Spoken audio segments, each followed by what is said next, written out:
$18 million. Hidden in a storage unit off Interstate 15, tucked behind a stack of Christmas decorations and a broken exercise bike his wife told him to throw out in 2019. That's where Marcus Weller kept the biggest secret of his marriage. Not another woman, not a gambling debt, the opposite problem. A fortune so large it terrified him more than losing ever did. Let me take you back. February 8th, 2022. A weekday. The kind of nothing Tuesday where nothing is supposed to happen. Marcus Weller, a 47-year-old regional sales manager from Henderson, Nevada, walks into a mid-tier casino on the south end of the Strip called the Copper Palm Resort. Not one of the big glass towers, a locals place. Loose slots, cheap breakfast, video poker machines that had been on the floor since the Bush administration. Marcus was a Deuces Wild guy. Full-pay Deuces Wild, the version with a theoretical return of 100.76% to the player if you play perfect strategy. That's the thing about full-pay video poker. The math actually favors the player. Barely, by a hair. But the hair is real, and Marcus knew that hair better than he knew his own wedding anniversary. He'd been grinding this machine, the same machine, position 17 at the corner of the pit, for 9 years. 9 years. Every Tuesday and Thursday night after work, from 6 until midnight, feeding $20 bills into that slot like it was a savings account with an attitude problem. His wife, Denise, thought he was at a men's bowling league. There was no bowling league. There had never been a bowling league. Marcus didn't own bowling shoes. Here's the thing you need to understand about Marcus. He wasn't losing. Over 9 years, he was up roughly $11,000, which, if you know anything about gambling, is a miracle.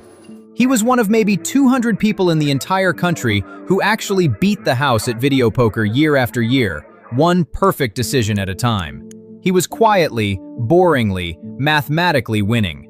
But on February 8th, 2022, the machine did something Marcus had never seen in 9 years of Tuesday nights. He was playing max coins, $5 a hand at a $5 denomination, $25 per pull. He'd been at the machine for about 90 minutes when he got dealt a natural royal flush in spades. 10, jack, queen, king, ace. All spades. First hand of the shoe, so to speak. He didn't even discard. The screen froze, then flashed, then went black. Marcus sat there, waited. He'd hit royals before, 3 times actually over 9 years, $20,000 payouts, nothing wild. But this one wouldn't reset. The screen came back on and showed a number Marcus initially thought was a glitch, because the number was $862,000. Turns out, the Copper Palm had linked position 17, his machine, to a wide area progressive he'd never bothered reading about. A jackpot that had been building for 19 months without anyone hitting the top combination. Marcus wasn't playing for a royal flush that night. He was playing for the top of a stack he didn't even know existed. And here's where it gets interesting. Because $862,000 wasn't the number. That was the first of what turned into 17 sequential jackpot hits over the next 4 hours. See, the Copper Palm's progressive network had a glitch. A software error in the reset protocol. Every time Marcus's machine paid out and rolled the counter, the network refed the entire pool back into his machine. Not just his machine, only his machine, because of a routing error in the seed table. By 11:42 that night, the total on his screen read $18,142,300. The pit boss, a woman named Reina Cortez, 22 years on the floor, came over 3 times during that stretch. 3 times. Because the eye in the sky was screaming at her that something was mathematically impossible. But the machine was reading legitimate wins, perfect hands, actual royal flushes on legitimate Deuces Wild draws, the odds of which, by the way, are about 1 in 40,000 per hand. Marcus hit 17 of them in 4 hours. Now, a normal person at this point is doing one of 2 things. They're either screaming and calling their spouse, or they're passing out. Marcus did neither. Marcus, who had lied to his wife about a bowling league for 9 years, went completely silent. Ice cold. Because the second that number crossed $1 million, Marcus wasn't thinking about the money. He was thinking about Denise. Denise, who didn't know he gambled. Denise, who filed their taxes. Denise, who tracked every credit card charge on a spreadsheet. Denise, who had told him on their honeymoon in 2003 that if she ever caught him at a slot machine, she would leave him and take the dogs. And now Marcus was sitting on $18 million in a casino she thought he'd never set foot in. The Copper Palms compliance team pulled him into a back office at 2 in the morning. They already knew there was a software error. Their lawyers were already on the phone. But here's the twist.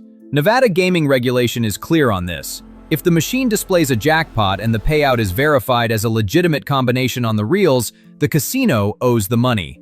Every dollar. The glitch was in the seed logic, not the win logic. Marcus had legitimately hit every hand. 17 royal flushes. It was in the surveillance footage. By 4 in the morning, the Copper Palm had cut him a preliminary check for $2 million and structured the remaining $16 million payout across 36 months to manage their cash reserves. Legal, standard, signed. And this is the part of the story where most people would go home and tell their wife. Marcus went to a storage facility.